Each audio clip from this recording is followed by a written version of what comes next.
नमस्कार दोस्तों middle east में फिर एक बार हमें इंस्टेबिलिटी बहुत हद तक बढ़ती हुई नजर आ रही है।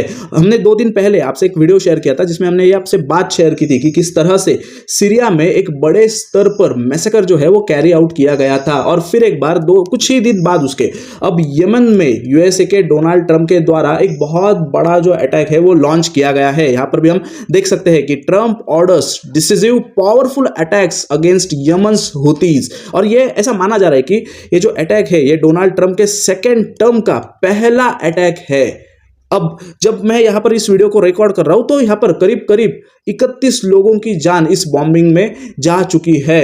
इस वीडियो के जरिए हम यही समझने की कोशिश करेंगे कि यमन में जो अटैक हुआ है इसके पीछे एग्जैक्टली क्या चीजें हैं। हम ये भी समझने की कोशिश करेंगे कि हुतीस को ही इस अटैक में क्यों टारगेट किया जा रहा है, और फाइनली हम ये भी देखेंगे कि जो ग्लोबल ट्रेड रूट है इसका इस अटैक में क्या कनेक्शन है। Without wasting your more precious time चालू करते हैं हमारे आज के सिंप्लीफाइड को।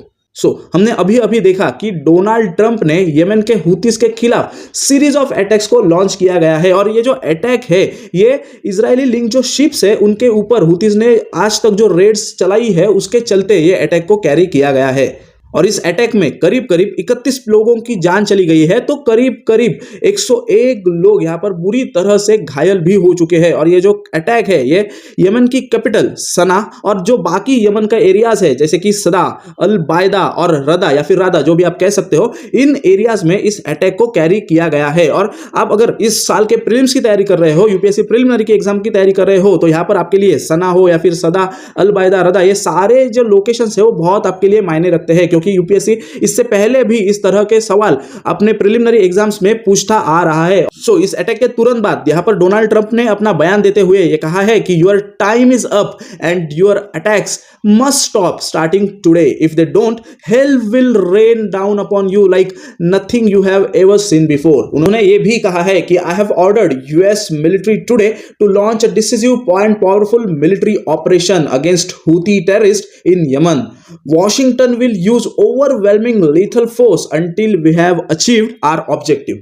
अब यहां पर हम बार बार ये देख रहे हैं कि यूएसए का कुछ तो ऑब्जेक्टिव है, और इस ऑब्जेक्टिव को अचीव होने तक यहां पर जो डोनाल्ड ट्रंप है वो हुतीस टेररिस्ट के ऊपर अटैक करते रहेंगे। और अगर हमें इस अटैक को समझना है तो सबसे पहले हमें मैप के जरिए ग्लोबल ट्रेड रूट को समझना होगा।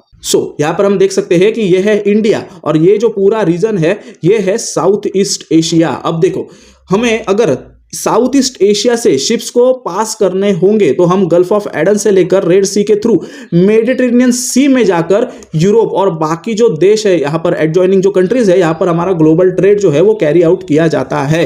और अगर ये रोड ब्लॉक होता है या फिर ये रोड एग्जिस्ट ही नहीं करता है तो हमें यहाँ से मोजाम्बिक चैनल से होकर केप ऑफ गुड होप को कवर करते हुए आगे जाकर यूरोप और बाकी देशों में व्यापार करना होगा। और हम सबको पता है कि ये जो रूट है इसके तुलना में ये केप ऑफ गुड होप वाला रास्ता बहुत ही लंबा है, और यहाँ पर जो ग्लोबल ट्रेड है वो बहुत ही महंगा साबित हो सकता है नहीं होता है। और इसी इशू को एड्रेस करने के लिए यहाँ पर डोनाल्ड ट्रंप ने इस रीजन में यहाँ पर यमन में हुतीस के अगेंस्ट अटैक को लॉन्च किया हुआ है। अब हम समझते हैं कि हुतीस को ही यहां पर टारगेट क्यों किया जा रहा है। तो देखो, हुतीस जो है वो हमेशा से ही रेड सी का जो पूरा इलाका है यहां पर इंस्टेबिलिटी क्रिएट करने की कोशिश करते हुए हमें नजर आ रहे हैं। 2019 में भी उन्होंने सऊदी अरेबिया के कुछ ऑयल फैसिलिटीज के ऊपर ड्रोन्स को या फिर मिसाइल्स को लॉन्च किया था जिसमें कई सारे लोग मारे गए थे, और सऊदी का जो ऑयल प्रोडक्शन है वो भी टेम्पररीली हॉल्ट किया गया था। जनवरी 2022 में भी उन्होंने अबू धाबी के ऊपर ड्रोन्स और मिसाइल के जरिए अटैक किया था।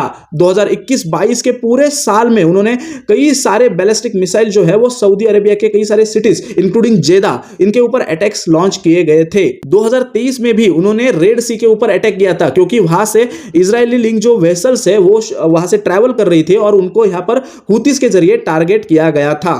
उसके बाद नवंबर 2023 में हुतीज ने गैलेक्सी लीडर जो इजरायली लिंक शिप है इसको भी हाईजैक किया था। अब देखो, ये जो इंसिडेंट है ये यहाँ पर डॉक्यूमेंट किए गए इंसिडेंट है, लेकिन हम सबको पता है कि कुछ ही महीने पहले यूके के जो वेसल्स है वो यहाँ से ट्रैवल कर रहे थे और हुतीज ने इन वेसल्स के ऊपर अटैक किया। लेकिन यहाँ पर इंडियन नेवी जो है इनके शिप्स ने यहाँ पर रेस्क्यू करने आते हैं और इन वेसल्स को हुतीज के हाथों से छुड़ा के ले जाते हैं। तो अब हमें इन सारे इंसिडेंट से ये तो समझ आता है कि हुतीस जो है वो किस तरह से इस पूरे रीजन में इंस्टेबिलिटी क्रिएट कर रहा है और यूएसए या फिर इजराइल हो इनके खिलाफ जाने की कोशिश कर रहा है, जिसके जरिए ग्लोबल ट्रेड जो है वो डिस्टर्ब बार बार इनके जरिए किया जा रहा है। और इसमें सबसे इंपॉर्टेंट बात जो है वो है कि यमन में जो हुतीस है इनको ईरान का भी बहुत बड़ा सपोर्ट है, और अगर इजराइल में भी हम देखते हैं तो गाजा और हमास के जो टेररिस्ट है वो भी इनको बहुत हद तक सपोर्ट करते हैं। तो ये जो ट्रायंगल है हमें दिख रहा है,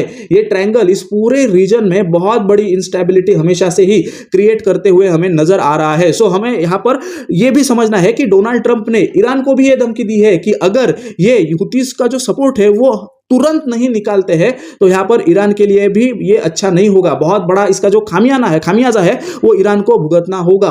अब देखो यहां पर बहुत सारे सवाल है कि ईरान यहां पर जो सपोर्ट है हुतीस को लेकर वो पीछे लेता है या फिर हुतीस बार बार यहां पर ट्रेड रूट को डिस्टॉर्ट करने की आगे भी कोशिश करेंगे। यहां पर यूएस आने वाले समय में क्या करेगा ये भी हमारे लिए देखना बहुत इंटरेस्टिंग होगा। लेकिन आज के लिए इतना ही। अगर हमारा ये वीडियो आपको अच्छा लगता है तो इस वीडियो को लाइक जरूर करना और ऐसे ही इंटरेस्टिंग वीडियोस को देखने के लिए हमारे प्रैग्मेटिक इंडियन को सब्सक्राइब करना ना भूलना। तो मिलते हैं अगले सिंप्लीफाइड में।